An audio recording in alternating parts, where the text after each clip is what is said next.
अस्सलाम वालेकुम।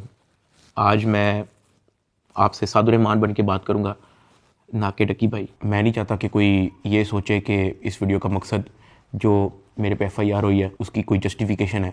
आई am simply here to apologise. मेरे किसी भी कंटेंट से अगर आज तक कोई भी नेगेटिवली इम्पैक्ट हुआ है, मैं उस चीज़ के लिए माफ़ी मांगता हूँ। मेरी हमेशा से सिर्फ यही इंटेंशन रही है कि मैं लोगों को एंटरटेन करता रहूँ और कुछ ना कुछ जो है वो मैं नया लाता रहूँ। लेकिन मेरे अनजाने ना अनजाने में अगर मेरे से कोई कंटेंट कभी ऐसा पोस्ट हुआ है जिससे कुछ नेगेटिवली इम्पैक्ट हुआ है, या कोई प्रमोशन ऐसी हुई है जिससे कोई नेगेटिवली इम्पैक्ट हुआ है, मैं उस चीज़ के लिए पूरे कौम से माफ़ी मांगता हूँ। Let the court handle. मैं लीगली इस मैटर को एंड तक देखूँगा।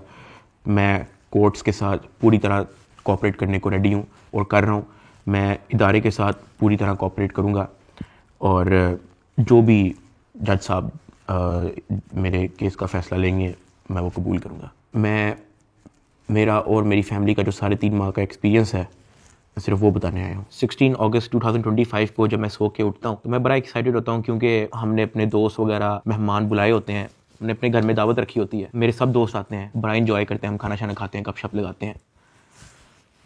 मेहमान चले जाते हैं, उसके बाद मैं और रूब पैकिंग में लग जाते हैं, क्योंकि हमें मलेशियन गवर्नमेंट का एक इवेंट है, उधर से इनवाइट आया होता है कि डकी भाई आप आएँ, हमारे लिए कुछ वीडियोस वगैरह बनाएं। पूरे पाकिस्तान से उन्होंने एक मेल और एक फ़ीमेल को चुना है, जिसके अंदर मेल में उन्होंने मुझे चुना है। बाकी कंट्रीज़ से भी उन्होंने एक मेल एक फ़ीमेल इनवाइट किए हुए थे और मैं बड़ा एक्साइटेड था कि पूरे पाकिस्तान के अंदर से उन्होंने एक बंदा चूज़ करना है और उन्होंने मुझे चुना। मैं बड़ा ऑनर फील कर रहा। हमने बड़ी जल्दबाजी में पैकिंग की, क्योंकि मेहमान आए होते हैं, हमें टाइम नहीं मिलता और मुझे नहीं पता था कि जब हम पैकिंग करके अपने घर से निकलेंगे तो मेरी ज़िंदगी का सबसे मुश्किल वक्त शुरू हो जाएगा। मेरे वहमो गुमान में भी नहीं था कि मेरे साथ क्या होने जा रहा है। हम जब पैकिंग करके सामान गाड़ी में रखते हैं, गाड़ी हमारी एयरपोर्ट की तरफ चल पड़ती है। एयरपोर्ट पहुंचते हैं, हम सामान अपना अनलोड करते हैं। रात के 9 बजे के करीब हमारी फ़्लाइट होती है। हम काउंटर पे जाते हैं और हमें अपना बोर्डिंग पास मिल जाता है। उसके बाद जहाँ पे इमिग्रेशन होनी होती है, जहाँ पे आपके पासपोर्ट पे एग्जिट स्टैंप लगती है, हम जब वहाँ पे पहुँचते हैं तो वो मेरे से पूछते हैं कि आप पे कोई FIR तो नहीं है।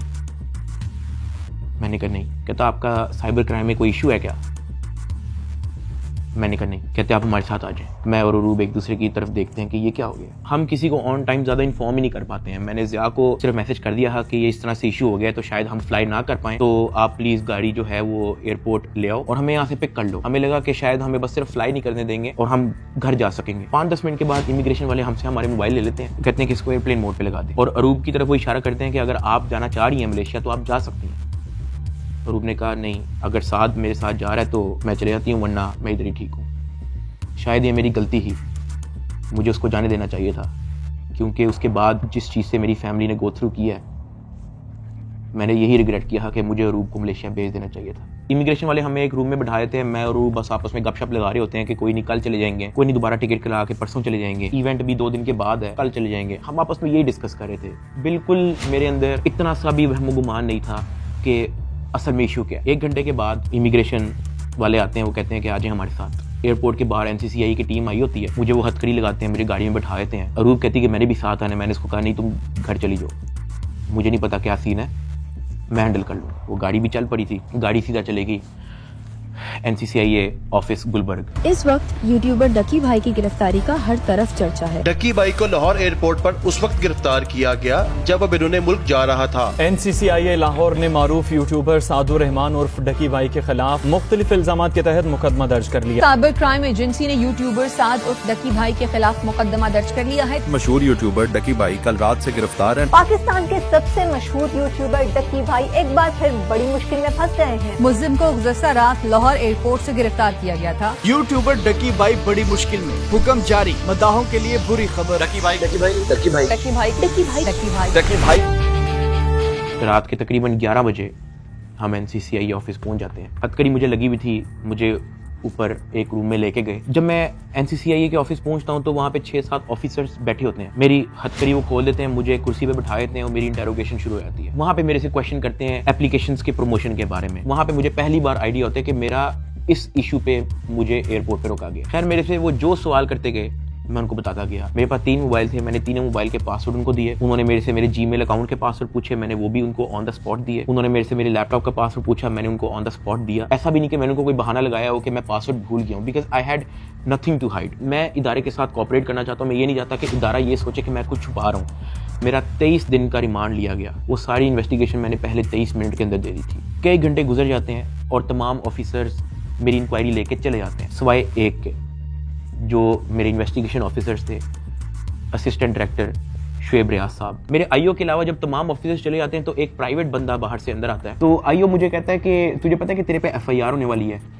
मैंने कहा यार मुझे थोड़ा सा एक्सप्लेन कर दें कि मेरे पे केस क्या है और क्या एफआईआर है और मैंने किया क्या है। तो जो प्राइवेट बंदा जो बाद में आया था ना, वो कहता कि यार तेरे बहुत बड़े मामला आते हैं, तेरा बहुत बड़ा मैटर है, तेरे पीछे ISI है, तेरे पीछे MI है, तेरे पीछे क्या क्या एजेंसी है। कहता तुझे पता ही नहीं है कि तूने क्या किया। तो वो मेरे पे ये इंप्रेशन डाला कि हर इदारा जो है वो मेरे पीछे पड़ गया। साथ ही कहता कि लेकिन अगर आप हमारे साथ कॉपरेट करेंगे तो हम आपके साथ कॉपरेट करेंगे। मेरा तो काम ही कोई नहीं है। मैं सुबह उठता हूँ, फैमिली को टाइम दिया, बेगम को टाइम दिया, एक आधे दोस्त को टाइम दिया, जाके व्लॉग वगैरह बना लिया, घर आए, सो गए, दैट्स इट। इसके अलावा मेरी लाइफ में कुछ है ही। मेरे माइंड में 100 सवाल आना शुरू हो गए, लेकिन मेरे पास जवाब किसी का नहीं था। खैर उन्होंने मेरे पे FIR दे दी, मुझे हवालात में बंद कर दिया। मैंने जिंदगी में कभी हवालात नहीं देखी थी। उस रात मैं नहीं सोया, मैं जागता रहा, रोशनी होगी। हवालात में सिर्फ एक ही लड़का था, मैंने उससे भी कोई ज्यादा बातचीत नहीं की। सुबह 10-11 बजे के करीब एक बंदा आया, उन्होंने मुझे हथकड़ी लगाई और मुझे कोर्ट ले गए कि आपको जज साहब के सामने पेश करना है। मेरी फैमिली में से किसी भी बंदे ने आज तक कोई कोर्ट, कोई कचहरी, कोई पुलिस स्टेशन, कोई हवालात, कोई थाने, उनमें से किसी चीज़ का उनको नहीं था पता। जज साहब ने 2 दिन का रिमांड दे दिया। मुझे तो रिमांड का मतलब ही नहीं था पता। मुझे हथकड़ी लगा के फिर से NCCI ऑफिस ले जाते हैं और मुझे हवालात में बंद कर देते हैं। उससे नेक्स्ट डे की बात है, मेरी इन्वेस्टिगेशन चल रही होती है। Additional director NCCI Sarfaraz Chaudhry साहब वो अचानक कमरे में आते हैं, मेरी तरफ देखते हैं, कहते हैं कि ए मुंडाई। आईओ कहते हैं हाँ जी। कहते हैं इसको लेके आओ मेरे पास। आईओ हथकड़ी पकड़ता है, मेरे हाथ पे लगाता है और कहता चल। मुझे जब हथकड़ी लगा के एडिशनल डायरेक्टर रूम में लेके जाते हैं तो वहाँ पे 5 ऑफिसर्स बैठे होते हैं। एडिशनल डायरेक्टर सरफराज चौधरी साहब मेरे से पूछते हैं कि तुम कौन से एप्लीकेशन के कंट्री हेड हो। मैंने कहा कि सर मैं किसी एप्लीकेशन का कोई कंट्री हेड नहीं हूँ। वो अपनी कुर्सी से अचानक उठता है, कहता तेरी माँ किधर से आता है पैसा तेरे पास। मैंने कहा सर मैं यूट्यूबर हूँ, मेरे 8 मिलियन सब्सक्राइबर हैं, उधर एडसेंस अभी मैं बात कर ही रहा होता हूँ। कहता है कि तुम मेरे वतन अजीज के बच्चों को खराब कर रहे हो, क्या करता है तुम्हारा बाप। मैंने कहा जी यूनिवर्सिटी के अंदर प्रोफेसर हैं। तो कहता तुम इतने क्यों हो। मैं चुप रहता हूँ। वो चीख के बोलते, कहता बोल। मैंने कहा जी सर मैं सिर्फ वीडियोस बनाता हूँ, मैं यूट्यूबर हूँ। माँ बहन की गालियाँ वो देता रहता है। उसने मेरे मुंह पे बहुत जोर का थप्पड़ लगाया। मैं बिल्कुल चुप होकर ऐसे मुंह नीचे करके खड़ा हो गया। तो कहता मुंह ते कर, मुंह ते कर।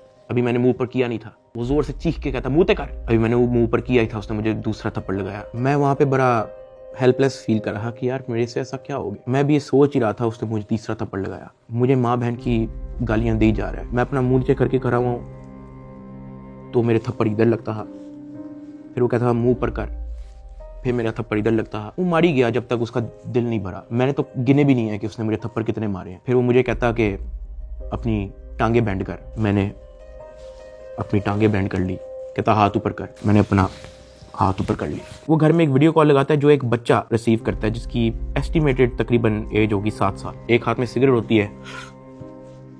वो उस बच्चे से पूछता है कि डकी भाई को जानते हो। वो बच्चा कहता है जी। वो बैक कैमरा ऑन करता है, मेरे हाथ खड़े होते हैं, टांगे बैंड होती हैं। वो कैमरे से दिखाता है उस बच्चे को कि कौन है ये। कहता है डकी भाई। तो कहता कि तुम इसके प्रोग्राम देखते हो। कहता जी। वो पीछे जो प्राइवेट मुलाजिम खड़ा होता है जो बहुत जोर का पीछे थप्पड़ मारता है। सरफराज चौधरी साहब उस 7 साल के बच्चे को कहते हैं ये देखो इसके साथ क्या हो रहा है, आप देखोगे तुम इसका प्रोग्राम। कहता नहीं, चलो फटाफट इसको गालियां दो। बच्चा कहता है कि सरफराज चौधरी साहब कहते हैं और का बच्चा। सरफराज चौधरी साहब कहते हैं और का बच्चा। थप्पड़ वो मारी जा रहा होता है पीछे। वो वीडियो कॉल पे उस बच्चे को दिखा रहा होता है कि ये तुम इसके प्रोग्राम देखते हो और ये मैं क्या बताऊं यार। खैर मैं तब बड़ा हेल्पलेस होता हूँ। मैं समझ नहीं आती कि मैं क्या करूं और किस तरह इससे निकलूं। मैंने क्या किया ऐसा।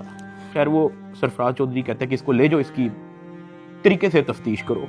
जबकि मैं डे 1 को आया हूं, मैं सब कुछ मोबाइल का पासवर्ड मैंने लैपटॉप के पासवर्ड, मैंने जीमेल के पासवर्ड, मैंने एक चीज़ नहीं छोड़ी। मुझे आज जितने ऑफिसर्स थे वहाँ पे, मुझे एक ऑफिसर आके दिखा दे, बता दे कि डक्की भाई ने हमें ये चीज़ नहीं थी दी, इसलिए हमने मारा है। वो तफ्तीश के अंदर इस जगह कोऑपरेट नहीं था कर रहा, इसलिए हमने मारा है। मुझे एक बंदा आके दिखा दे यार। मेरा 23 दिन का रिमांड लिया मैंने, पहले 23 मिनट के अंदर उनको सब कुछ दिया। मुझे ऊपर ले गए। मेरे से एक बंदा मिलने आया हुआ था, जावा फूड्स, मेरा एक जानने वाला है जिसने हमारे घर में, जब हमारे घर में दावत थी तो उसकी केटरिंग की थी। अब क्योंकि मुझे फ्रेश मार के ऊपर लेके गए थे, मेरी आंखों में आंसू थे, तो वो जब मिलने आया हुआ था वो अचानक अपनी सीट से खड़ा हुआ और उसने मेरी तरफ देखा कि क्या हुआ है। मैंने कहा कि यार मैं इनके साथ पूरी तरह कोऑपरेट कर रहा हूँ, वो फिर भी मुझे मारी जा रहे हैं, मुझे माँ बहन की गालियां दे रहे हैं। तो अगर आपकी यहाँ पे किसी ऑफिसर से बातचीत है, आप उनसे काइंडली रिक्वेस्ट करें कि यार मुझे मारे कम, या मुझे तब मारे जब मैं आपको कुछ छुपा रहा हूँ या आपको कुछ गलत बता रहा हूँ, तब मार लें, लेकिन मुझे मारे कम। वो बड़ा परेशान हुआ, वो बाहर चला गया। कुछ खाने को मेरे लिए लेके आया था, पिज्जा या कोई बर्गर लेके आया था। बाहर जाके मुझे नहीं पता कि उनके जानने वाले थे जुनैद सलीम जो एंकर हैं, उन्होंने कहीं उनको बात बता दी। जुनैद सलीम साहब ने जो है वो अपने पॉडकास्ट के अंदर इसका जिक्र कर दिया कि मेरा एक जानने वाला वहाँ पे गया तो डक्की भाई इस हालत में था। तो जुनैद सलीम साहब ने जो है वो इस चीज़ का पॉडकास्ट दे दिया। ज़ेरे हिरासत जब डक्की भाई थे तो कुछ लोग उनसे मिलने गए, तो उन्होंने कहा कि आप पिज़्ज़ा खाएंगे, तो डक्की भाई जवाब में उनके पाँव पड़ गया जो उनसे मिलने आए थे, और बिलक बिलक के रोने लगा और कहने लगा पिज़्ज़ा को छोड़े, उनसे कहे मुझे मारें कम। ये नहीं कहा कि मुझे ना मारें, मगर मुझे मारें कम, बहुत मार रहे हैं। जो फिर मेरे लिए अंदर प्रॉब्लम हुई, मुझे फिर इस बात पे डांट पड़ी कि मैं आगे बात आउट कर रहा हूँ। खैर मैंने फिर डिसाइड किया कि मैंने अब बोलना ही नहीं, मुझे जितना मर्जी मारे, मैंने किसी को नहीं बताना। मुझे हवालात में वापस बंद कर दिया इन्होंने। थप्पड़ किसने मारा था? थप्पड़ वो एहलकारों ने मारा था।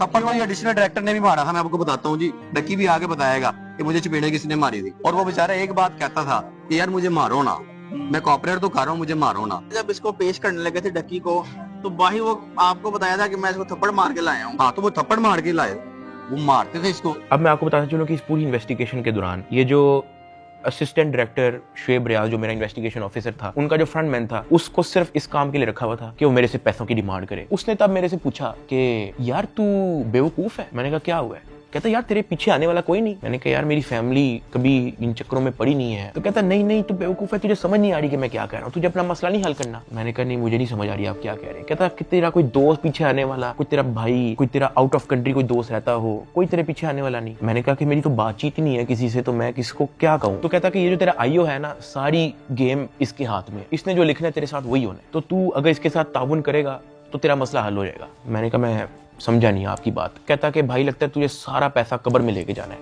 पैसे आप फिर कमा लोगे, आप अपना मसला हल करो। मैंने कहा मैं इन चक्करों में कभी भी नहीं पड़ा, मुझे नहीं पता कि क्या पैसे कितने लगते हैं, क्या होता है, मुझे नहीं पता। आप मुझे बताओ आप क्या ना क्या चाह रहे हो। कहता कि तेरा जो मसला है ना वो 7-8 के अंदर हल हो जाएगा। पहले मुझे लगा कि कोई 7-8 लाख की बात कर रहा है कि कोई 7-8 लाख के अंदर मेरा मसला हल हो जाएगा। मैंने कहा 7-8 लाख? कहता नहीं तू लाखों में ही रही। मैंने कहा 7-8 करोड़? कहता तो और। मैंने कहा इतने तो मेरे पास है ही नहीं, मेरे रिसेंटली कुछ बहुत ज्यादा खर्चे हुए हैं, मैंने आगे भी बहुत सारी मेरी स्पेंडिंग है, मेरे 100 और काम है, मेरे पास नहीं है। कहता बस फिर तो इधर ही पड़ा रहा है। मुझे वहां से आइडिया हो गया कि इस बंदे का काम सिर्फ और सिर्फ मेरे से पैसे मांगना है। जब मैं NCCI की कस्टडी में था, आप लोगों ने शायद 3,26,000 USDT की बात एडिशनल डायरेक्टर के पॉडकास्ट में सुनी होगी। 3,20,25,000 USDT वो इसके डिजिटल वॉलेट में से हमने अनर्थ करके कोर्ट ऑफ लॉ में सबमिट कर दिए। हमने इसके डिजिटल वॉलेट में से वो अपने वॉलेट में जो सरकार का होता है उसमें अनर्थ करके प्रॉपर उसको फर्द मकबूजगी बनाकर कर दिया। ये बहुत बड़ी अचीवमेंट है। उन्होंने दर्जनों पॉडकास्ट दे के ये बताया कि 3,26,000 USDT जो है वो हमने इससे बरामद कर लिए हैं। अब मैं आपको उसकी असल स्टोरी बताता हूँ कि वो क्या है। हवाला से मुझे इन्वेस्टिगेशन के लिए लेके जाते हैं कोई शाम के 7 बजे के करीब। आइयो मुझे कहता है कि अपना बाइनेंस का अकाउंट खोल। मैं अकाउंट खोल देता हूँ। मेरे अकाउंट के अंदर कुछ ट्रेड चल रही होती है जो मेरी सारी लॉस पे गई होती है, क्योंकि उस दौरान बिटकॉइन नीचे गया हुआ था। वो सारी ट्रेड मेरी लॉस में क्लोज करता है, मेरी फ्यूचर्स की ट्रेड सारी लॉस में क्लोज करता है, मेरा पर्सनल नुकसान करता है। सारे टोकन जो मेरे पास डॉज, बिटकॉइन, इथीरियम, मेरे पास दर्जनों टोकन और पड़े हुए थे, वो सारे क्लोज करके उसको यूएसडीटी में खुद कन्वर्ट करता है और वो कहता है कि ये यूएसडीटी ट्रांसफर कर। मैंने कहा सर इसकी क्या वजह है, आपने मेरा पर्सनल लॉस भी कर दिया है। कहता है कि तुझे अपना मसला हल करना है या नहीं करना। मैंने कहा कि सर लेकिन ये 3,26,000 यूएसडीटी आपने ट्रांसफर क्यों करना है? जो भी आपकी इन्वेस्टिगेशन है आपके सामने, अकाउंट मैंने आपको दे दिया, उसका जीमेल मैंने आपको दे दिया, पासवर्ड मैंने आपको दे दिया, आपने ट्रांसफर इसको क्यों करना है? कहता है तुझे जितना कह रहे हैं उतना कर। मेरी 15 मिनट उनके साथ बहस चलती रही कि सर ये पैसे ज्यादा हैं, मुझे आप थोड़ी सी इसकी एक्सप्लेनेशन दे दें ताकि मैं मेंटली रिलैक्स रहूं, मुझे थोड़ा सा बता दें कि ये ट्रांसफर आपके पास क्यों करना है। वो मुझे आगे से यही कहता था कि यार लगता है तुझे अपना मसला हल करने का शौक नहीं है। बीच में उसने मुझे बहाने लगाने शुरू कर दिए, यार क्योंकि तू हमारी कस्टडी में है कि तेरा अकाउंट कहीं हैक ना हो जाए, जब तू यहाँ से फारिग होगा तू मुझे बता दी, मैं तुझे सेंड कर दूंगा। आईओ ने मुझे इस तरह की कहानी सुनाई शुरू कर दी। उसने मुझे एक अपना वॉलेट एड्रेस दिया, उसने कहा कि ये सारे पैसे इस पे ट्रांसफर कर। इसने मेरे से जबरदस्ती मेरा फेस आईडी, मेरा ऑथेंटिकेटर सारा लगा के इसने मेरे से जबरदस्ती 3,26,000 यूएसडीटी, जिसकी पीकेआर के अंदर वैल्यू बनती है 9 करोड़ पाकिस्तानी रुपया। अब जिस अकाउंट में उसने ट्रांसफर किया, क्या वो एफआईए का अकाउंट था? नहीं। क्या वो एनसीसीआईए का अकाउंट था? नहीं। क्या वो पंजाब हुकूमत, सिंध हुकूमत या किसी केपी की हुकूमत या किसी भी गवर्नमेंट के इदारे की हुकूमत का अकाउंट था? नहीं। क्या वो नैब का अकाउंट था? नहीं। क्या वो स्टेट बैंक का अकाउंट था? नहीं। क्या वो कोई ऐसा अकाउंट था जो कोर्ट की तरफ से जिसकी अप्रूवल मिली हो?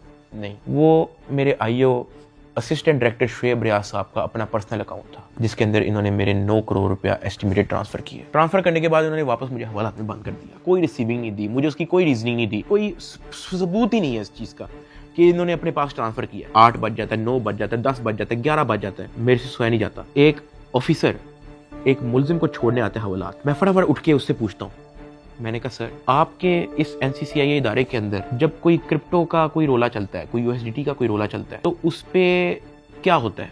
क्या उसको ट्रांसफर कर लिया जाता है? कहता मैंने कभी ऐसा सुना तो नहीं है। कहता क्यों, क्या हुआ है? मैंने उसको बताया। मैंने कहा आईओ ने मेरे 9 करोड़ रुपया यूएसडीटी ट्रांसफर कर लिया अपने पास। कहता अच्छा, तो उसने आपको कोई रिसीविंग दी है? मैंने कहा नहीं। कहता ऐसा होता तो नहीं है वैसे, लेकिन अगर आप कहते हो तो मैं किसी से पूछ लूं? मैंने कहा जी पूछ ले, मैं बड़ा टेंशन में हुआ। उस पूरी रात मैं नहीं सोया। अगले दिन सुबह के कोई 10-11 बजे के करीब एक बंदा आता है, मुझे लेके जाता है ऊपर ऑफिस में। मुझे इतनी जोर का वो थप्पड़ लगाता है, मेरे ख्याल से मेरे पूरे 3 महीने के अंदर सबसे ज्यादा जोर का थप्पड़ वो वाला थप्पड़ था जिसकी मैं अभी बात कर रहा हूँ। क्योंकि वो मुझे बता के नहीं लगाया जाता, वो मेरे पीछे से लगाया जाता है, मेरे सर पे इतना बड़ा उस बंदे का हाथ होता है, मुझे इतनी जोर का थप्पड़ लगाते हैं, मेरे यहाँ से मेरे ज़ेन का मवाद, अंतरियां सारी मेरी आंखों से बाहर निकलने को करी। मैं इवन एक पॉइंट पे मेरा विजन ब्लरी हो गया, मेरा विजन काला हो गया, मैं बेहोश होने वाला। इतनी जोर का वो थप्पड़ था। उसने कहा कि हर चीज बतानी जरूरी होती है। मैंने कहा कि सर मेरे 9 करोड़ रुपया आप ट्रांसफर कर लो, मुझे उसकी कोई रीजनिंग ना दो, मुझे उसकी कोई रिसीविंग ना दो, मैं अपना मुंह कैसे बंद रख लूं? इतनी सी बात पे मुझे फिर से एक और थप्पड़ लगाया। मुझे आईओ के पास ले गया। आईओ कहता कि यार तुझे अपना मसला हल करने का शौक नहीं है। एडिशनल साहब बहुत नाराज है। मैंने कहा सर आपने 9 करोड़ रुपया मेरा ले लिया है, अभी मैं बात कर ही रहा था तो उसने इशारा किया कि इसको बंद कर दो। अब मुझे बंद कर दिया वापस हवालात में। कुछ टाइम के बाद जब मुझे फिर से इन्वेस्टिगेशन के लिए लेके गए तो ये जो मेरी 9 करोड़ रुपया जो इन्होंने ट्रांसफर किया था 3,26,000 यूएसडीटी, ये बात पूरे डिपार्टमेंट के अंदर फैल चुकी थी। हर प्राइवेट मुलाजिम को पता था, हर ऑफिसर को पता था, हर आईओ को पता था, डिपार्टमेंट में हर एक बंदे को पता लग गया था कि ये इतनी बड़ी अमाउंट जो है वो शुएब रियाज आईओ के अकाउंट में ट्रांसफर हुई है। आईओ ने सोचा इसने बात आउट कर दिया है, सबको पता लग गया है। इन्होंने फटाफट क्या किया, उसकी रिकवरी डाल के कोर्ट में पेश कर दिया कि ये देखो हमने ये पैसे बरामद किए हैं इससे, जबकि उन्होंने बरामद की इंटेंशन से वो ट्रांसफर अपने पास नहीं किए थे। इनकी ये इंटेंशन थी कि पैसा हम अपने पास ट्रांसफर कर लेते हैं, फिर इसमें से कोई इसको 20-30% वापस देके इससे डील करेंगे। ये इनकी शुरू की इंटेंशन थी, लेकिन मैंने डिपार्टमेंट में बात आउट कर दी। मैंने मार खा ली इसके बदले। मैंने कहा मुझे मारो जितना मारना है। डिपार्टमेंट में बात आउट कर दी, ये लोग घबरा गए, इन्होंने फटाफट कोर्ट में रिकवरी डाल दी, जिसकी वजह से मजबूरन एडिशनल डायरेक्टर सरफराज चौधरी साहब को दर्जनों पॉडकास्ट मजीद देने पड़े कि 3,26,000 हमने इस बंदे से बरामद कर लिया है, जबकि वो बरामदी की नीयत से ट्रांसफर नहीं किया गया। हाँ वो तो मैंने डिपार्टमेंट में बात आउट कर दी, तो फिर आपको स्टोरी बनानी पड़ी इसकी। 3,20,25,000 यूएसडीटी कोर्ट ऑफ लॉ में सबमिट कर दिए। जब मुझे इन्वेस्टिगेशन के लिए फिर से लेके गए तो वहां पे एक और बंदा आया था अपने काम से। मैं आप लोगों को उसका नाम तो नहीं बता सकता, लेकिन हम लोग उसका नाम रख लेते हैं बिग ब्रदर। ये बिग ब्रदर जो है आपने वीडियो के एंड तक याद रखना है। वो अपने किसी काम से आया था, उसने मुझे देखा, उसने मेरे से पूछा कि यार डकी तेरे पे केस क्या है? मैंने कहा एप्लीकेशन प्रमोशन का केस है। तो कहता कि तेरा मैटर कहाँ तक पहुंचा है? मैंने कहा कि मैं तो पूरी तरह ताउन कर रहा हूँ, मैं तो सब कुछ इनको दे चुका हूँ, मुझे नहीं पता कि इनको अब मेरे से और क्या चाहिए, लेकिन मैं तो पूरी तरह इनके साथ कोऑपरेट कर रहा हूँ। तो कहता अच्छा। उसने उसे सर हिलाया और कहता कि क्या ये लोग तेरे से कोई पैसे भी मांग रहे हैं? अब क्योंकि मैं उस बंदे को पहली बार मिला हूँ, मैं नहीं जानता कि वो कौन है। मैंने उसको कहा कि नहीं, मेरे से कोई पैसे नहीं मांग रहा। उसने ऐसे सर हिलाया, कहता अच्छा चल ठीक है, अच्छा लगा तेरे से मिलके।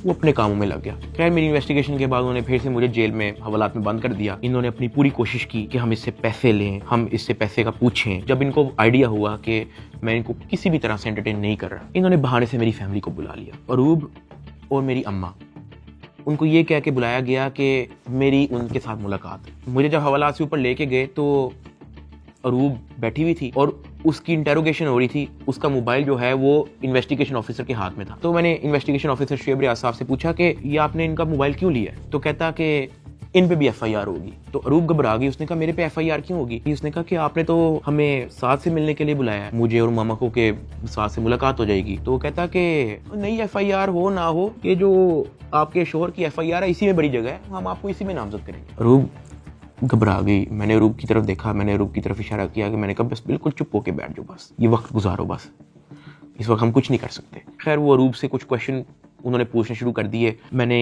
यही कोशिश की कि मैं जल्दी से जल्दी अरूब को वापस भेज दूं घर। उसका मोबाइल वापस मिले ना मिले डजंट मैटर, वो घर जाए। आईओ ने अरूब का मोबाइल रख लिया। मैंने अरूब को कहा कि अब तुम घर जाओ और तुमने वापस नहीं आना। जब अरूब घर गई है तो उसने जब वकीलों से डिस्कस किया तो वकीलों ने कहा कोई बात नहीं, हम प्री अरेस्ट बेल करवा लेंगे। तो अरूब ने कहा ओके। अगले दिन उन्होंने जाके प्री अरेस्ट बेल करवा ली।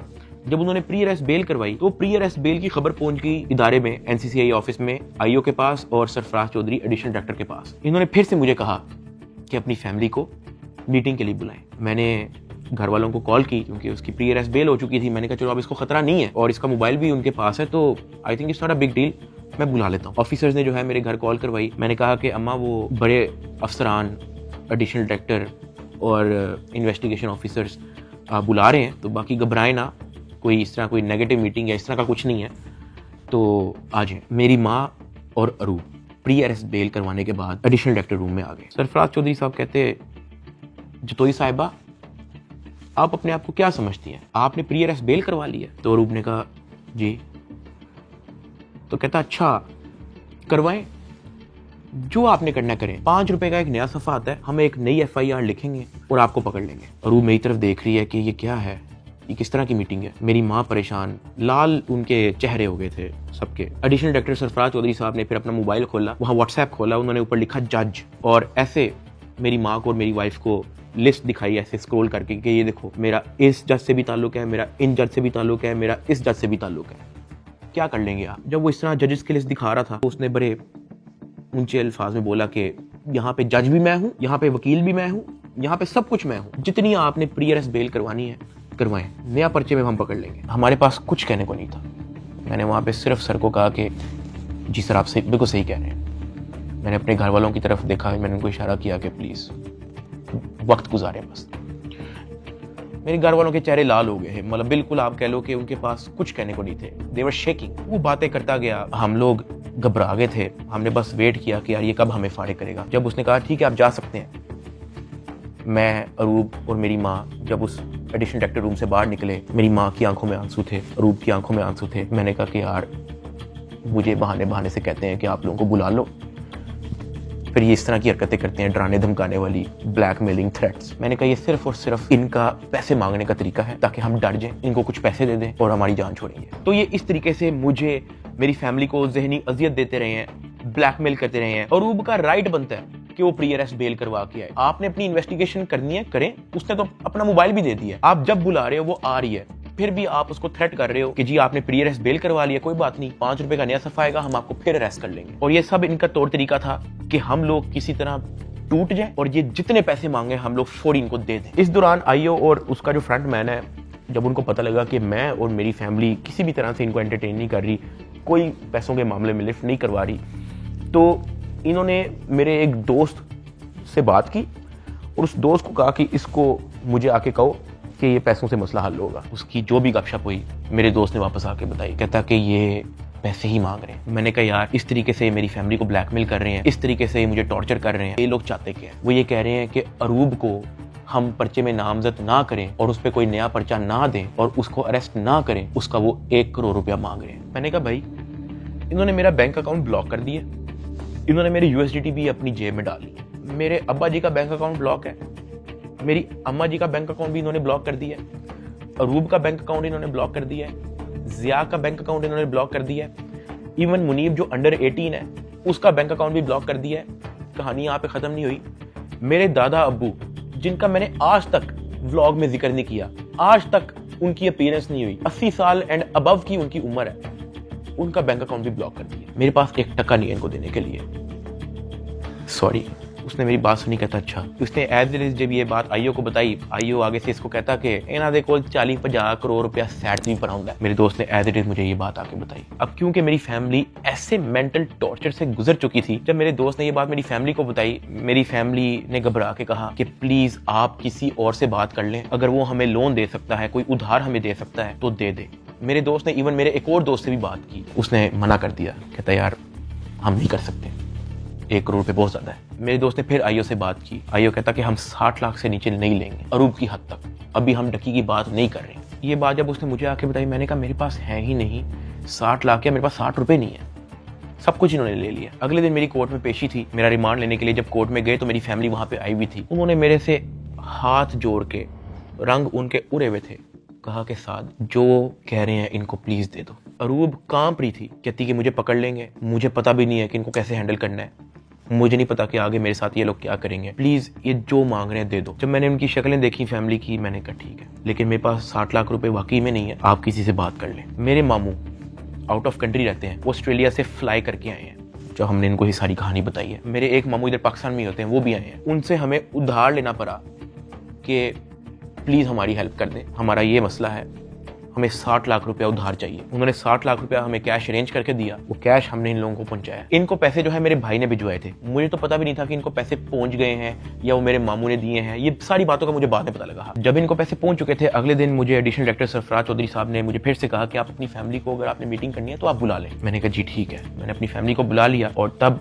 एडिशनल डायरेक्टर साहब का रवैया मेरी फैमिली के साथ टोटली चेंज हो चुका था। वहां से मुझे आइडिया हुआ कि it was never about the case, it was always about the money. वो मेरी फैमिली से बड़े अच्छे से बात कर रहे हैं, मुझे आइडिया हो गया कि इनको शायद पैसे पहुंच चुके हैं। वो इवन कमरे से चले भी गए थे, उन्होंने कहा कि अगर आपने अपनी कोई प्राइवेट बात करनी है तो आप कर लें। जब वो कमरे से गए हैं, तब मेरी माँ ने, अरूब ने, मेरे भाई ने सारी कहानी बताई कि किस तरह से मेरे मामू ने उधार 60 लाख रुपया दी है इस सारी कार्रवाई के लिए। मैंने अपनी माँ से माफ़ी मांगी, मैंने कहा यार आई एम सॉरी कि मेरी वजह से इतना कुछ करना पड़ रहा है सबको। कहती कोई बात नहीं, अल्लाह पाक देख रहा है, इट्स ओके। खैर मेरी फैमिली को 5-10 मिनट दिए हैं मेरे से बात करने के लिए, और वो चले गए। अब तक मेरा 16-17 दिन का रिमांड हो चुका था, इतना लंबा रिमांड होता नहीं है। अभी वीडियो में कुछ टाइम पहले मैंने आपको कहा था कि बिग ब्रदर एक बंदा आपने याद रखना है। ये बिग ब्रदर इस बार फिर से एनसीसीआई ऑफिस आता है, लेकिन ये इस बार मेरे से मिलने आता है। मेरे से पूछता है कि किधर तक पहुंचा तेरा केस। मैंने कहा कि सर मेरी तरफ से तो मैं सब कुछ दे चुका हूँ, मुझे नहीं पता कि इनका क्या इरादा है। उसने मेरे से पूछा कि यार इतना लंबा तेरा रिमांड क्यों हुआ है। मैंने कहा सर नो आइडिया, जबकि मैं इनको सब कुछ दे चुका हूँ। इनके पास मेरे सारे मोबाइल हैं, इन्होंने मेरी वाइफ को भी नामजद किया है, सारे ईमेल पासवर्ड लिए हुए हैं, सब कुछ इनके पास है, ये फिर भी मेरा रिमांड डिमांड करते हैं। कहता अच्छा, तो इन्होंने पैसों की बात की है तेरे से? क्योंकि मैं उस बंदे पे उस तरह से ट्रस्ट नहीं था करता। मैंने कहा नहीं, इन्होंने मेरे से कोई पैसों की बात नहीं की। कहता किसी ने इशारा दिया हो, किसी ने इनडायरेक्टली तेरे से डिमांड की हो, या किसी ने कहा हो कि तू अगर पैसे दे देगा तो तेरी छूट हो जाएगी। फिर वही बात कि मुझे नहीं था पता कि वो बंदा कौन है। मैंने उसको कहा कि नहीं। उसने मेरी तरफ देखा ऐसा, कहता आर यू श्योर?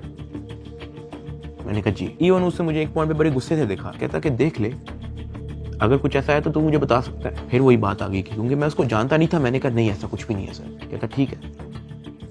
वो चला गया। मेरा 23 दिन टोटल रिमांड हो चुका था। जो मैं आप लोगों को ये भी बताता चलूं कि एनसीसीआई की हिस्ट्री में इतना लंबा रिमांड नहीं हुआ। इवन एक पॉइंट पे मैं इतना तंग आ गया था इनसे कि मैंने खुद ही जज साहब के सामने कहा कि सर मैं चाहता हूं कि ये लोग अपनी तसल्ली पूरी कर लें, इन्होंने जो मेरी इन्वेस्टिगेशन करनी है करें, अगर ये रिमांड मांग रहे हैं इनको रिमांड दे दें। मैं इतना तंग आ गया था, मैंने जज साहब के सामने खुद ही बोल दिया कि यार रिमांड ले लें मेरा। 23 दिन रिमांड के बाद भी इन्होंने 30 लाख रुपया मेरी फैमिली से मुझे जुडिशियल करने का लिया। मतलब एनसीसीआई ऑफिसर्स ने मुझे जेल भेजने के भी मेरी फैमिली से पैसे लिए। खैर मैंने अपने दोस्त को कहा कि यार ये आईओ से पूछो कि अब क्या इसने मेरे साथ करना है। कहता कि मैंने बात की है, वो ये नहीं कह रहा कि अब आपकी बेल करवानी है, वो ये कह रहा है कि हमने 4 पर्चे मजीद रेडी किए हुए, वो 4 पर्चे हम डकी भाई पे ना दें, उसका 1.5 करोड़ रुपया वो मांग रहे हैं, जिसमें से एक पर्चा इन्होंने कोई लड़की रिलेटेड रखा हुआ है। और जब मैंने ये सुना मैं बर्बाद, मैं टूट चुका था। मैंने अपने दोस्त को कहा तू इनको ब्लॉक कर दे बस, और तू जा, इनको को 4 पर्चे देने, 400 दें, मैंने अब 1 टका नहीं देना इनको। इस तरह तो इनको आदत लग जाएगी, फिर ये कहेंगे कि जी अब हम डकी भाई को फायर ना मारने का 5 करोड़ रुपया लेंगे, घर की बत्ती बंद कर देंगे, घर में अगर आप चाहते हो कि बत्ती आए उसका 50 लाख रुपया निकालो, पानी बंद कर देंगे, फिर कहेंगे घर में पानी आए उसका 40 लाख रुपया निकालो। ये तो इन हरकतों पे आ जाएंगे फिर। हाँ, अगर आप मेरी एक आधा फैमिली का अकाउंट छोड़ देते तो मैं आपको पैसे कहीं से तो दे, एटलीस्ट हमारी फैमिली जो है मकरूज तो ना होती। इतना मोटा मेरा चलान पेश किया, मुझे एक ऑफिसर उस चलान के अंदर एक सफे की एक लाइन का एक लफ्ज दिखा दे कि मेरे उसमें बाप का क्या रोल है, क्योंकि आप लोगों ने उनका अकाउंट बंद किया ना, उनका क्या रोल है मुझे उस सफे के अंदर दिखाएं। उस चलान के अंदर मेरी माँ का क्या रोल है वो मुझे दिखाएं। उस चलान के अंदर मेरे दादा अब्बू का क्या रोल है, मेरे किसी और फैमिली मेंबर का क्या रोल है मुझे दिखाएं। आपने उनको मकरूज कर दिया, कर्जे ले लेके अब उनको NCCIA के ऑफिसर के पेट भरने हैं, उनको डिप्रेशन में डाल दिया, ये कह के कि पता नहीं उनके पीछे ISI MI लगी है। मेरे फादर एक हार्ट पेशेंट है, उनके हार्ट की सर्जरी होनी थी। मैंने अपनी माँ को, अरूब को, ज़िया को सख्ती से मना किया हुआ था कि आपने एक तो ये अब्बा जी का ख्याल रखना है, दूसरा इनको कोर्ट में नहीं आने देना, ये मेरे पास एक बार भी जेल में ना आए, क्योंकि मुझे पता है उनकी हार्ट की क्या कंडीशन है। वो बेहोश हो जाते हैं, परेशान हो जाते हैं। हम उनकी सर्जरी के हमारे पास पैसे नहीं थे, वो जो पैसे हमने उनकी जो सर्जरी के लिए देने थे वो उन्होंने ब्लॉक कर दिया। अब कर्जा लेके हम NCCA के ऑफिसर्स का पेट भर रहे हैं। ये मेरी फैमिली को उस स्टेज पे लेके आए हैं जहां पे मैं स्पीचलेस हो गया कि यार मैं क्या करूं। मतलब अब्बा जी के इलाज के पैसे भी उन्होंने ब्लॉक कर दिए हैं। और ये बात मैंने उनको उधर दफ्तर में ऑफिस में कही थी, सरफराज चौधरी को मैंने खुद उसके मुंह पे कही थी। मैंने कहा मेरा अब्बा हार्ट पेशेंट है, उनकी सर्जरी के पैसे आपने मेरे फैमिली का अकाउंट ब्लॉक कर दिया है। ये इस स्टेज पे मेरी फैमिली को ले आए थे, मुझे 23 दिन बंद रख के चुपेरे मार के मुझे कोर्ट पे लेके जाते थे कि मैं किसी मीडिया के किसी माइक में बोल ना दूं। जिस्मानी रिमांड पे FIA के पास जाना है या उसके बाद जेल जाना है, तो क्या तो बोलने कोई मसला नहीं है। आज डकी भाई आप यूट्यूबर्स को क्या पैगाम देना चाहेंगे? कुछ बात नहीं करेंगे? ताहम आज जो है वो बात तो नहीं करने दे रहे, लेकिन डकी भाई को जो है वो सुबह सवेरे जो है आज अदालत में पेश किया गया है। बिल्कुल जी बात तो नहीं कर सकते डकी भाई। इससे पहले भी हमने जब इनसे गुफ्तगू करने की कोशिश की है तो NCCI एहलकारों की जानिब से जो वो मना कर दिया गया है कि वो किसी भी किस्म से जो है वो गुफ्तगू नहीं करेंगे। डकी भाई कुछ कहना चाहेंगे आप? डकी भाई आप कुछ कहना चाहेंगे? भाई कुछ तो बोलिए, इन्होंने तो मना नहीं किया आपको, आप लॉयर्स ने मना किया कि भाई सारी तो आपने तहकीकात के बारे में आपने ताउन किया, उसके बावजूद क्यों ही कहा जा रहा है? मेरी गिरफ्तारी के 23वें दिन जब मुझे जज साहब के सामने पेश किया तो फाइनली मैं जुडिशल हो गया। जुडिशल का मतलब यह है कि अब मैं जेल चला जाऊंगा। जज साहब ने ऑर्डर लिख के दिया कि हमने बंदा जुडिशल कर दिया। अब जुडिशल करके कोर्ट से बंदा डायरेक्ट जेल नहीं जाता, कोर्ट से एक बार NCCA ऑफिस वापस आता है, वहां पे उसके कुछ पेपर्स रेडी होते हैं, उसके बाद उसको जेल भिजवाया जाता है। तो जब मैं कोर्ट से NCCA ऑफिस वापस आया, वही बिग ब्रदर उधर मौजूद था। उसने मेरी तरफ देख के कहा, डकी तेरे से पैसे किसने लिए? मेरा दिल इधर मुंह में आ गया। मैंने कहा यार ये मेरे साथ क्या हो रहा है। अब क्योंकि उसने मेरे से डायरेक्ट पूछा कि तेरे से पैसे किसने लिए हैं, उसने मेरे से ये भी नहीं पूछा क्या तेरे से कोई पैसे ले रहा है, उसने मेरे से कहा कि तेरे से पैसे किसने लिए। मैंने कहा कि जी ये शुएब रियाज और उसकी टीम ने, इन्होंने जो है वो पैसे ऊपर हायर अफसरान को भी पहुंचाने हैं। कहता अच्छा कोई डिटेल है तेरे पास? मैंने कहा कि सर मैं तो इनके साथ हवालात में था जेल में, सेल में, तो मेरी सिर्फ फैमिली को पता है कि एग्जैक्टली क्या हुआ। फैमिली 5-10 मिनट के लिए मेरे से मिली थी, लेकिन उन्होंने मुझे बहुत छोटा छोटा मोटा मोटा बताया, ज़्यादा डिटेल का मुझे नहीं पता। तो फिर उसने पूछा कि कितने पैसे लिए हैं। मैंने कहा जी 60 लाख रुपए लिए। वो भी मेरी वाइफ को नामजद करने का कह रहे थे कि जो मेरी बीवी को अरेस्ट कर लेंगे, अगर आप चाहते हैं कि हम आपकी वाइफ को अरेस्ट ना करें तो ये 60 लाख रुपया पहुंचाएं। तो वो हमें 60 लाख रुपया उसका हमने दिया। उसने कहा ठीक है तू जेल जा, लेकिन उससे पहले कहीं से कॉल करवा और अपनी फैमिली को कह कि तेरा एक दोस्त मिलने आ रहा है, उससे मिलने। मैंने कहा ठीक है।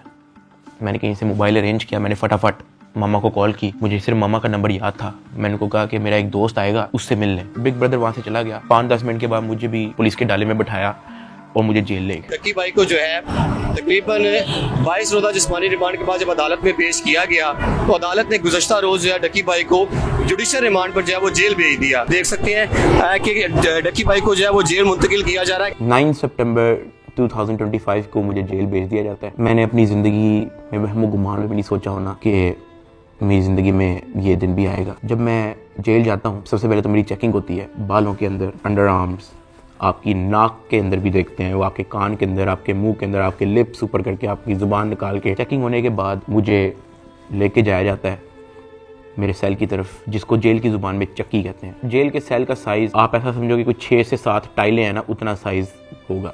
उसका, या फिर एक किंग साइज मैट्रेस अगर एक अंदर पड़ा हो तो वहाँ पे और मजीद जगह नहीं है। ये जेल के सेल का साइज होता है। कॉर्नर पे जो है वॉशरूम लगा होता है जो कवर्ड नहीं होता, उसके आगे एक छोटी सी दीवार लगी होती है, यानी कि अगर आप खड़े हुए हो तो बाहर से देखने वाला बंदा आपको नंगा देखेगा, लेकिन अगर आप वॉशरूम करने के लिए बैठे हो तो आपके चेस्ट से ऊपर जो है आप विजिबल होगे, नीचे आप कवर्ड होगे। इस हद तक बस दीवार होती है वहाँ पे। उसी के ऊपर जो है वो एक टूटी लगी होती है पानी की। मैं जब अपने सेल में आता हूँ तो शाम हो जाती है, मुझे सेल में लाते ही लॉक कर दिया जाता है, क्योंकि मेरा नया एक्सपीरियंस होता है। मुझे नहीं समझ आ रही होती है कि मैं कहाँ पे आ गया हूँ। मैं इधर उधर देखता हूँ, परेशान हो जाता हूँ कि ये क्या हो रहा है मेरी ज़िंदगी में। बहुत ऊंचा पंखा लगा होता है जहाँ से मुझे आइडिया होता है कि कोई चाह के भी खुदकुशी नहीं कर सकता। अंधेरा हो जाता है, मुझे कुछ समझ नहीं आ रही होती कि मैंने क्या करना है। खैर मैं दीवार के साथ लग के बैठ जाता हूँ बिल्कुल ऐसे ही, और सोचता रहता हूँ कि ये मेरी ज़िंदगी कहाँ से कहाँ आ गई है। मैं अपने सेल से बाहर देखता हूँ तो 1.5 लीटर की बोतल पड़ी होती है, उसके ऊपर कैप भी लगा होता है। मेरा हाथ तो वहाँ तक नहीं पहुँचता, लेकिन कोई 15-20 मिनट के अंदर एक इंचार्ज जो है वो वहाँ से गुजर रहा होता है। मैं उसको आवाज़ देता हूँ कि सर, वो मेरी बात सुनते हैं, हाँ जी। मैं उनको कहता हूँ कि सर वो सामने 1.5 लीटर की बोतल पड़ी है, वो काइंडली मुझे पकड़ा दें। मुझे बोतल पकड़ा देता है। वॉशरूम से मैं वो 1.5 लीटर की बोतल के अंदर पानी भरता हूँ, उसका कैप बंद करता हूँ। सितंबर का टाइम होता है, शदीद गर्मी होती है, इतनी गर्मी कि आप कूलर के बगैर नहीं रह सकते। मैं अपनी कमीज़ उतारता हूँ, बॉटल को अपनी शर्ट के अंदर डाल के ऐसे उसको मैं लपेटता हूँ, अपने सर के नीचे रख के मैं लेट जाता हूँ। 2 दिन मेरे ऐसे ही गुजरे। जेल के एक्सपीरियंस में मैं ज़्यादा डिटेल में बात नहीं करूँगा इस वीडियो में, मैं वो फिर कभी आप लोगों को एक्सपीरियंस बताऊँगा। 3 दिन मैं उस सेल में रहा, मुझे किसी ने नहीं बुलाया, किसी ने कोई आवाज़ नहीं दी। तीसरे दिन एक ऑफिसर आता है और उसके हाथ में एक चिट होती है। वो चिट की तरफ देखता है, वो कहता है सादुर रहमान की रही। मैं अपना हाथ कर रखता हूँ कि जी सर। मैं कहता आजा तेरी मुलाकात आई है। वो फीलिंग ही बड़ी अजीब सी थी कि आपको किसी ने पूछा है, आपसे बात की है किसी ने, और इससे पहले मुझे पता ही नहीं था कि मुलाकात क्या होती है। खैर उसने मुझे मेरे सेल से निकाला, मुझे एक जगह पे ले गया, और 3 दिन बाद मैंने किसी अपने को देखा। मेरी माँ, अरूब और ज़िया वहाँ पे खड़े हुए थे, लेकिन मैं उनको मिल नहीं सकता था, उनको गले नहीं लग सकता था, मैं उनको सलाम नहीं कर सकता था, क्योंकि हमारे दरमियान में शीशा लगा हुआ था। उनकी तरफ एक लैंडलाइन पड़ा हुआ था, एक लैंडलाइन मेरी तरफ पड़ा हुआ था, और उस लैंडलाइन में ही आप बात कर सकते हो। मैंने ज़िंदगी में इतना बेबस फील नहीं किया। एक लैंडलाइन उनकी तरफ पड़ा होता है, एक लैंडलाइन मेरी तरफ पड़ा होता है। एक तरफ से अरूब फ़ोन उठाती है, दूसरी तरफ से मैं फ़ोन उठाता हूँ, और वो कहती है क्या हाल है। मैंने कहा मैं ठीक हूँ। उसके आगे वो कुछ नहीं बोलती। 2 मिनट मैं भी चुप रहता हूँ, 2 मिनट वो भी चुप रहती है। अचानक कहती है कि साद ये क्या हो गया ये सब। मैंने कहा रूप मुझे नहीं पता, मुझे नहीं पता, मेरे पास किसी चीज़ का जवाब नहीं है। ऐसे ही हमारी बात हो रही थी, अचानक ज़िया अरूब को कहता कि मैंने बात करनी है साद से। मैंने कहा हाँ करवाओ। ज़िया अरूब से फ़ोन ले लेता है। वो कहता है कि यार साद आपका एक दोस्त आया था। मैंने कहा हाँ। कहता है यार वो तो सारी डिटेल हमसे मांग रहा था और उसको सब कुछ पता है, तो आप उस पर ट्रस्ट करते हो। मैंने कहा ज़िया देखो मैं उसको नहीं जानता हूँ पर्सनली, लेकिन फॉर सम रीज़न उसको पता था। मैंने उसको नहीं बताया, उसने मेरे से खुद कहा कि तेरे से पैसे किसने लिए, और उसने मुझे कहा था कि मुझे डिटेल चाहिए। तो ज़िया कहता कि हाँ वो हमारे पास आया था, एक कागज़ पे सारा मेरा वो लिख के गया है कि कहाँ कहाँ पे कैसे कैसे पैसे पहुँचाए, किसने दिए, किस बैंक से निकलवाए, वो सारा नोट डाउन करके गया है। मैंने कहा कि देखो ज़िया इस वक्त ना हमें नहीं पता कि हमने किस पे ट्रस्ट करना है, किस पे नहीं करना। हमने जिसको भी अप्रोच किया है सब ने मदद करने से इनकार कर दिया। जिन्होंने कोशिश की है वो भी कोई मसला कोई बेहतरी की तरफ नहीं आया। मेरे पास कोई ऑप्शन नहीं है, सुन लेते हैं हम एक बार इस बंदे की बात। ज़िया ने कहा ठीक है। जब ज़िया ने मुझे ये बात बोली तो मुझे आइडिया हो गया कि वही जिनका नाम हमने अभी बिग ब्रदर रखा था वो मेरी फैमिली से मुलाकात कर चुका है। खैर ज़िया से बात होने के बाद ज़िया ने फ़ोन मामा को दे दिया।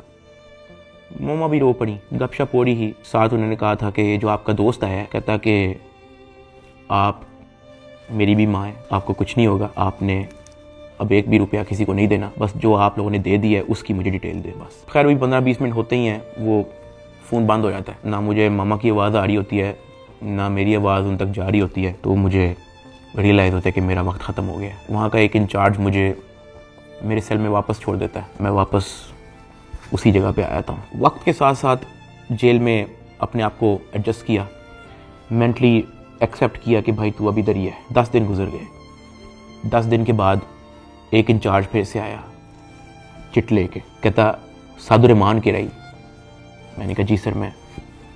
कहता आजा तेरी मुलाकात है। मुझे लगा मेरी फैमिली आई है, लेकिन जब मैं उधर पहुंचा तो वही बिग ब्रदर मेरे से मिलने आया था। खैर उसने कॉल उठाई, कहता कैसा है डकी। मैंने कहा सर मैं बिल्कुल ठीक। कहता तू अपनी फैमिली के सामने रोया क्यों था। मैं उनसे मिलने गया था तो वो तेरी माँ कह रही थी कि वो रो रहा था उधर। मैंने कहा सर मैं बस थोड़ा इमोशनल हो गया उनको देख के। कहता नहीं हो, पता है जेल हो गई है तुझे तो क्या हो गया है, अंदर बैठ के घर वालों को तो नहीं ना परेशान करना, उनके सामने मुस्कुरा के जाया कर, हंसता खेलता उनके साथ शुगर लगाया कर।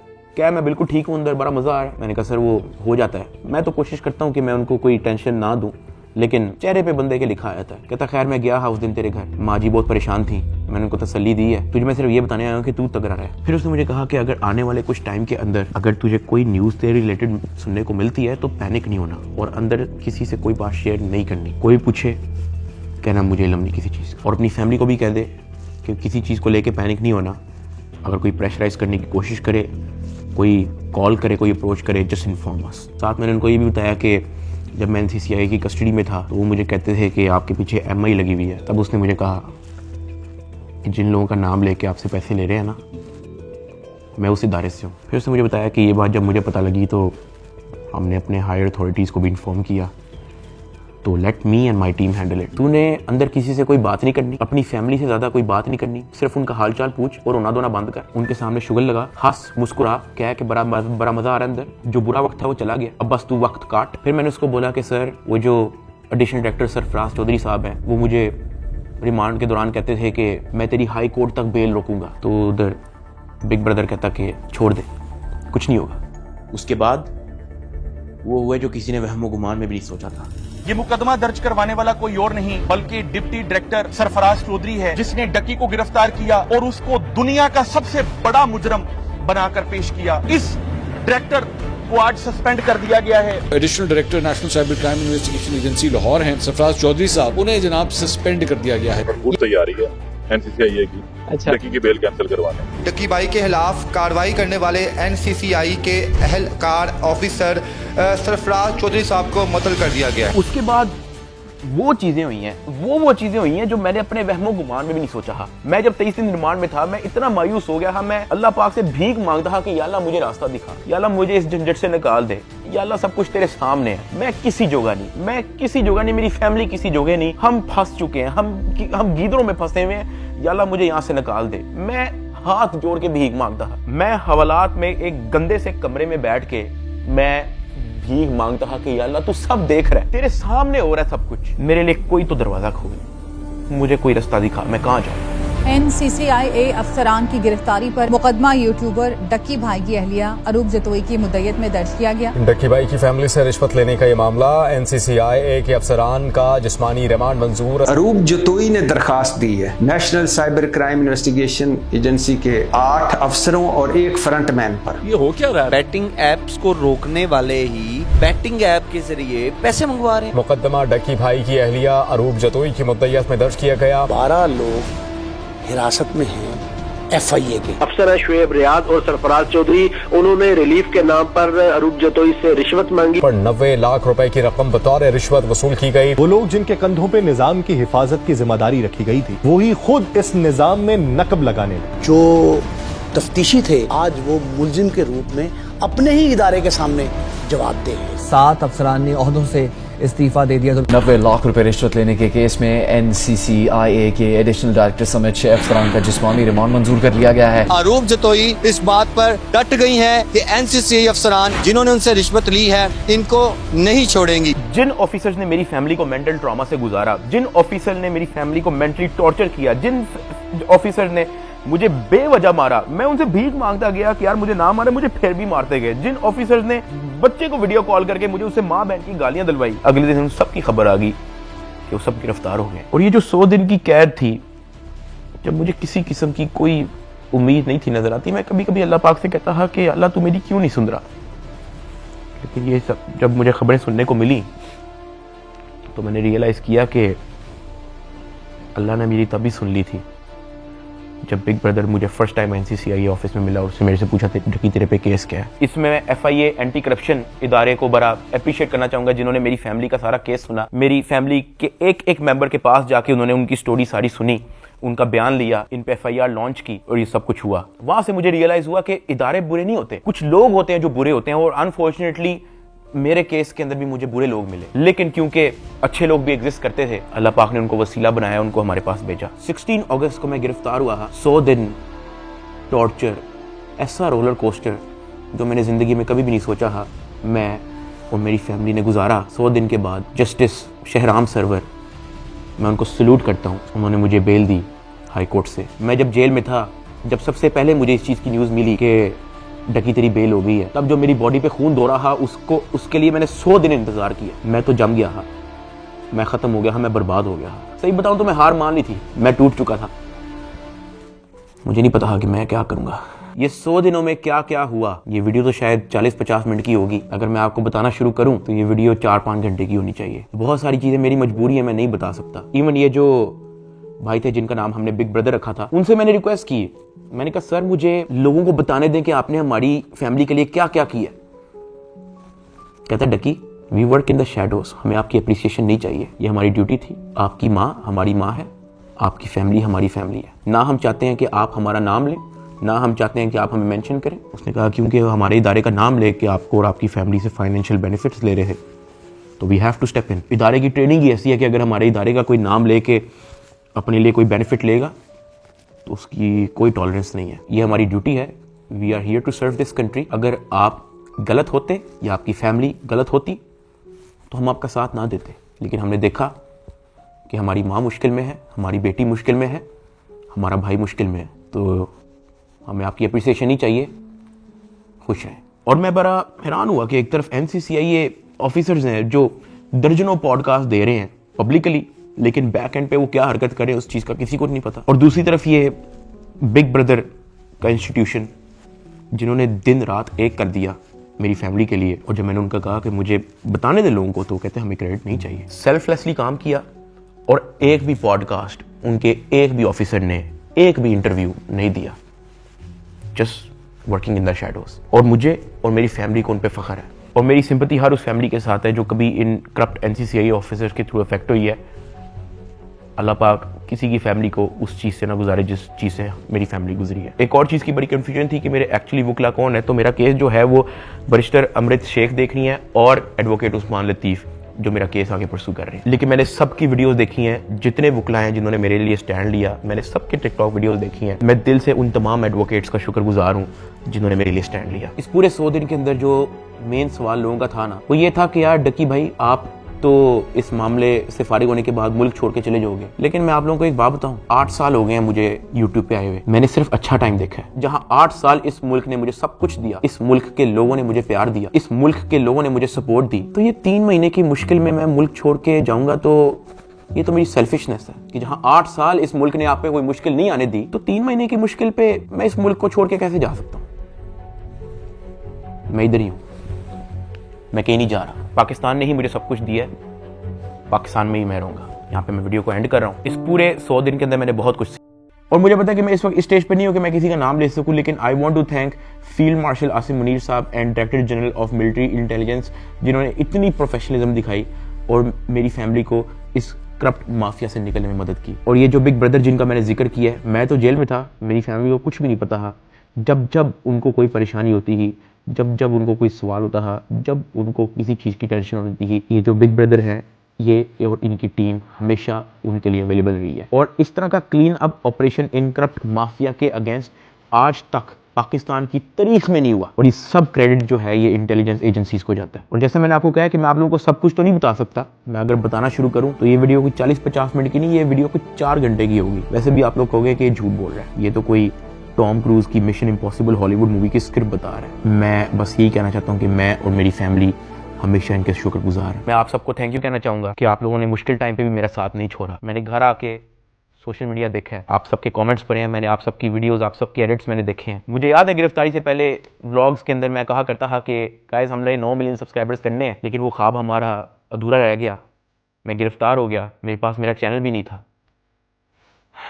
मैं जेल में था, मुझे लगा कि सब कुछ ख़त्म हो गया, this is the end, Ducky भाई is no more, he is finished. अचानक एक इंचार्ज आता है, कहता है डकी भाई तेरे 9 मिलियन सब्सक्राइबर्स हो गए हैं, मुबारक हो। that is where I realized कि maybe this is not the end. Maybe this is start of something else. I want to appreciate every single one of you. मैं ज़िंदगी भर नहीं भूलूंगा आप लोगों का एहसान। अभी इस वीडियो में मैंने आप लोगों को बोला कि यार अगर मैं सब कुछ बनाना शुरू करूं तो ये वीडियो 4-5 घंटे की हो जाएगी, और साथ मैंने आप लोगों को ये भी बोला कि मैं आप लोगों को कुछ लोगों का नाम नहीं बता सकता तो हम उनका नाम बिग ब्रदर रख देते हैं। बट लेकिन समटाइम सब कुछ जानना ज़रूरी भी नहीं होता। मैं बाहर आ गया हूँ, यही बहुत है। जब मैं जेल से वापस आया तो मैंने बहुत सारे लोगों की कहानियाँ देखी। कोई पॉडकास्ट पे कुछ कह रहा है, कोई यूट्यूबर कुछ कह रहा है, कोई टिकटॉकर कुछ कह रहा है, कोई जर्नलिस्ट कुछ कह रहा है, और मैंने उन सबको देख के बस कहा कि यार किसी को कुछ भी नहीं पता, सबकी अपनी अपनी कहानी है और सब झूठ है। असल में क्या हुआ है वो मुझे पता है। Let that be a mystery. Pakistan जिंदाबाद, पाक फौज जिंदाबाद। अल्लाह हाफिज़।